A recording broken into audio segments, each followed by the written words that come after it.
नमस्कार, इशारों इशारों में आपका स्वागत है। मैं हूं संकेत उपाध्याय। अब अगर आप आज ये सोच रहे हैं मैं लैपटॉप यहाँ के बजाय यहाँ लेके क्यों बैठा हूँ, तो उसका कारण ये है कि आज एक खबर ऐसी है असम के बारे में।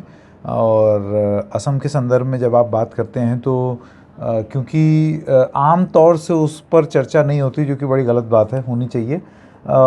तो इस वजह से एकदम बाय हार्ट और फिंगर टिप्स पे जानकारी नहीं होती, तो रिसर्च की और प्रॉपर रिसर्च की बड़ी ज़रूरत है। तो हम असम के संदर्भ में बात कर रहे हैं, और असम के संदर्भ में भारतीय जनता पार्टी का मुख्य रूप से उनका जो चैलेंजर है या उनका ओपोनेंट है जिनसे वो लड़ेंगे, वो है कांग्रेस पार्टी नहीं, बीजेपी के अपने अंदर के कैलकुलेशन के हिसाब से वो बदरुद्दीन अजमल हैं। अजमल फैक्टर जो है वो भारतीय जनता पार्टी के लिए एक तरीके का सिरदर्द बनता चला जा रहा है असम में।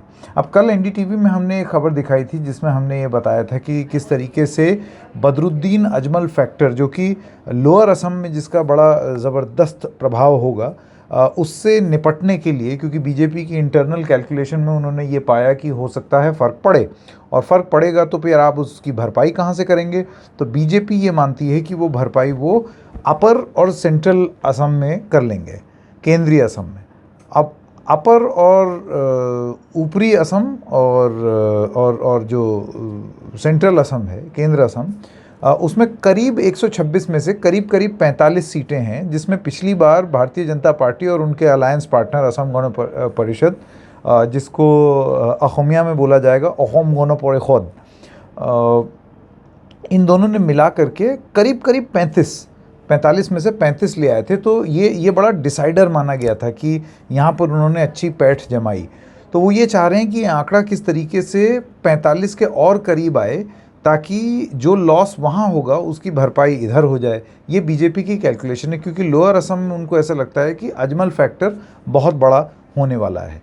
अब आइए आपको बताते हैं, आज प्रधानमंत्री, क्योंकि वहाँ करीमगंज में थे, उन्होंने तमाम चीज़ें बोली। बराक वैली के बारे में बताया उन्होंने, बोला कि ये बीजेपी का एंट्री पॉइंट होगा असम में, कांग्रेस का कोई नेता नहीं है, कोई पॉलिसी नहीं है। बंगाल में वो लेफ़्ट के साथ जा रहा है, केरल में लेफ़्ट से लड़ रहा है, कंफ्यूज है कांग्रेस पार्टी, स्टेबल सरकार नहीं दे पाएगी, और वो ताला और चाबी के साथ यहाँ पर हैं।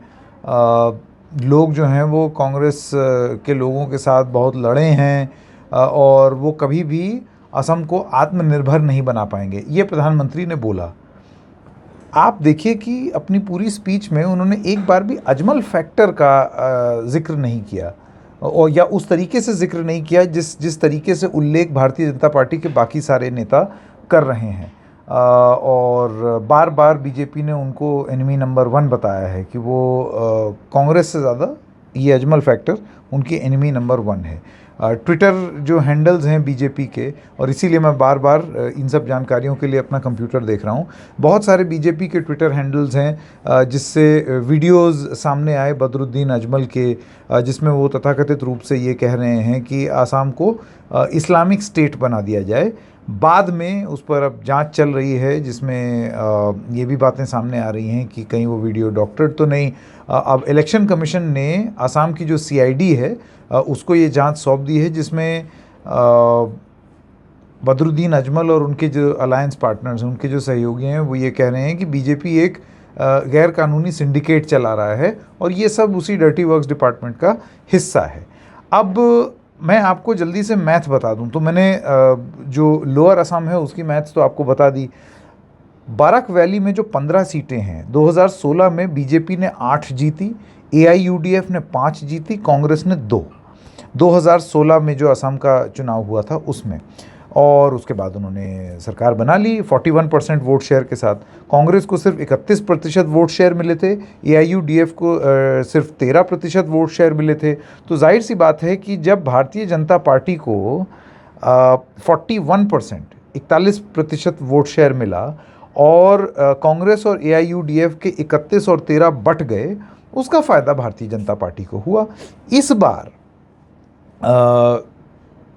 एआईयूडीएफ और कांग्रेस अगर एक दूसरे को अपना वोट ट्रांसफ़र कर दें, तो ये बराक वैली में एक चुनौती बन सकती है भारतीय जनता पार्टी के लिए, कि हो सकता है उस तरीके का वोट शेयर ना आए। तो ये भी उनके कैलकुलेशन में एक बहुत बड़ा फैक्टर है। तो ये जो महागठजोड़ हुआ है, जिसको महाजोथ कहते हैं असम में, तो वो उसका ये फैक्टर है लोअर असम के रीजन में।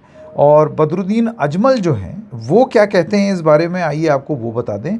उनका ये कहना है, और वो बार बार ये फैक्टर खुद समझा रहे हैं, खुद अपनी ज़बानी समझा रहे हैं जो वो तमाम इंटरव्यू देते हैं। उसमें उनका ये कहना है कि मैं बीजेपी का टारगेट हूँ और इस वजह से वो मुझको ख़त्म करना चाहते हैं। तभी आप देखते हैं कि मतलब वो पूरी स्ट्रेटजी ये है असम में कि कैसे अजमल को टारगेट करो। फिर वो कहते हैं कि वो जानते हैं कि मेरे पास 35% वोट पर कंट्रोल है, इस वजह से उनको असली दिक्कत हो रही है। क्योंकि अगर वो मेरे हिसाब से चला, खुद बोल रहे हैं, अगर मेरे हिसाब से चला तो वो सत्ता में नहीं रहेंगे और मैं वोट्स जो हैं वो अपने अलायंस के फेवर में कर सकता हूँ।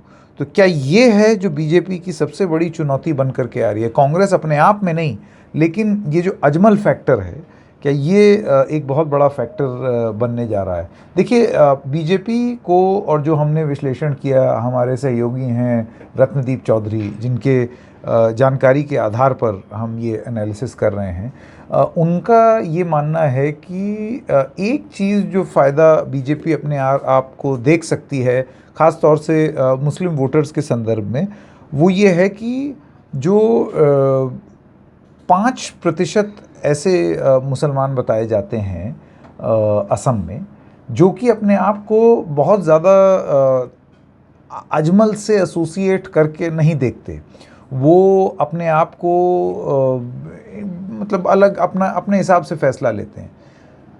तो इन 5% अगर ये जुड़ जाएं भारतीय जनता पार्टी के साथ, और जो सर्बानंद सोनोवाल की जो सरकार है, उनकी जो स्कीम आई थी, उन स्कीमों से लाभार्थी जो लोग रहे हैं मुसलमान समुदाय के, अगर वो बीजेपी की ओर स्विंग कर जाएं तो शायद बीजेपी का चांस बन सकता है, क्योंकि अपने जो ट्रेडिशनल वोट हैं, हिंदू वोट, और साथ में ये थोड़े से वोट। एक और बड़ी वहाँ हवा उड़ी हुई है, लेकिन ये कहीं सुनी बातें हैं, इसमें कुछ कह नहीं सकते। वो ये कि ये भी हो सकता है कि भारतीय जनता पार्टी CAA के प्रति कुछ कदम उठा ले जब 2 फेज़ ख़त्म हो जाएं और तीसरे फेज़ के एकदम पहले, ताकि जो वोट डिवीज़न है वो भारतीय जनता पार्टी के फेवर में हो जाए। लेकिन देखिए, सीधी सी बात है, जितने लोग उतनी बातें, राजनीति का तो यही है। और राजनीति चकल्लस जो होती है एक राज्य में, वो इसी तरीके से होती है। मुझे लगता है ऐसा हो जाएगा, मुझे लगता है वैसा हो जाएगा। और शायद एक राजनीतिक माहौल में, जब चुनावी माहौल बना है, तो उसमें मज़ा भी इसी बात का है, जो लोग तरह तरह की बातें करें, तरह तरह की अटकलें लगाएं।